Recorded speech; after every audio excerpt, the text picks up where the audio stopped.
Topping the news at 5:30. Right now, I'm joined by Buffalo's acting mayor, Chris Scanlon, for our monthly Ask the Mayor segment. Mayor, thank you so much for coming in today. Thank you for having me, Jordan. So, as always, there is a lot to talk about. Right off the bat, let's just begin with the race for Buffalo mayor.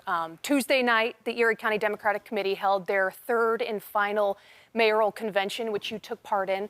Earlier this afternoon on News 4 at 4, we had Chairman Jeremy Zellner on this couch where he shared some news with us.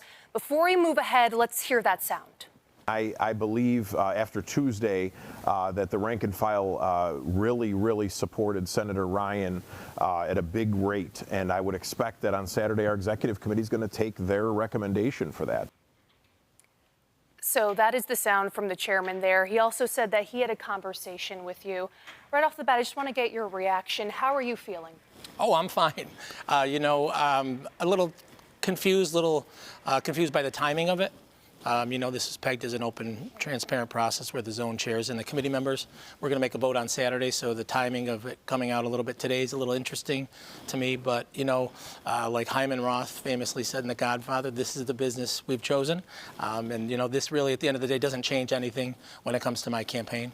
We're moving full speed ahead, and I think what you'll see is the level to which and the extent to which we have support across the city of Buffalo and within the Democratic Party. I think this is a situation where there's just a handful of people and maybe a little bit of inside baseball, and that's part of the business that we've chosen. But it changes nothing with my campaign. We have the messaging, the resources, both financially and, more importantly, the people associated with the campaign, the volunteers that have signed up.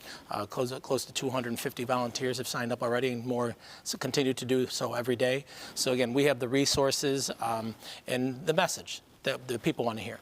A positive message about the future of Buffalo, not this doom and gloom message that you hear from so many people about Buffalo's best days are behind them and nothing goes right here. But we're looking forward to working collaboratively and partnering up with people that want to see Buffalo move forward and reach its fullest potential, and I think we'll be able to do that come June. I do want to go back to Tuesday night, to the mayoral convention, because that was closed to residents, it was closed to press. Just peel back the curtain a little bit. What were some of the strong points for you, some of the things that you spoke about? Yeah, I think talking about the fact that I want to make sure that we're partnering with and collaborating with people at every level of government, in every sector, the private sector, the nonprofit sector, our community organizations, and more importantly, our residents. That we want to get out and talk to our residents, make sure we know what's going on with them, things that are maybe roadblocks that are in their way in their lives, that are impacting their lives negatively, so we can address them, but also the things that are going well, because we want to build on those successes. So I thought Tuesday night went well. A vote must have taken place at some point. So it was made clear that something was going to happen Saturday morning. Again, find it interesting that it kind of came out today. But again, we can live with that, and my change is nothing when it comes to our campaign. We're moving full speed ahead, and we fully expect to be successful in June. And of course, we will wait to see what officially happens come Saturday. Moving on to our next topic right now, a big topic for Buffalo, the roads, the snow. It's a job that has been made harder when it comes to preparation and cleanup thanks to the rock salt shortage. How did that affect the city of Buffalo? Tremendously. And I think a lot of people aren't aware of the situation with the rock salt shortage. I mean, it's not just municipalities. You go to stores to buy it for your house, you can't find it anywhere. So it's been very difficult. Add to the fact that this has been one of the colder winters we've had in recent memory. It leads to a lot of issues. So even if we had the little bit of salt that we do have, it's not as effective in the cold weather. So it's been very difficult. But the men and women of the Buffalo Department of Public Works have been out there working hard, plowing, laying down every bit of salt that we can get our hands on. We've had cooperation from other levels of government and been able to bring salt in a little bit more. But just the sheer volume it takes, it takes 400 tons of salt to hit the city once, where you would think you hear 400 tons of salt, that must last you a couple of years.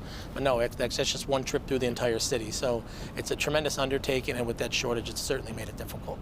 I know when talking about road conditions, you could just look outside Elmwood Avenue, outside our station, talking about, potholes, the snow that's left over.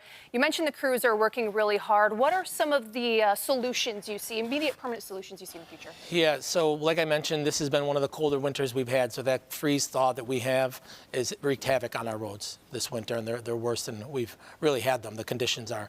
But, we've worked with the Department of Public Works and some other departments to pull seasonals together to double the crews. crews. I think you've seen that in the last week or so. The crew's out more, even laying down the cold patch. Unfortunately, with cold patch that you have to use this time of the year, it's not the greatest material. You get it in there, after a little while it comes back out. So we're just trying to keep it at bay, things at bay best we can right now until spring, when the hot patch and the asphalt companies are back up operating the factories, and we can get some of that and make sure we do a better job on the roads. Something else we have been closely watching, a lot of residents looking at as well, is the water board after O.J. McFoy left. Do you have some news there?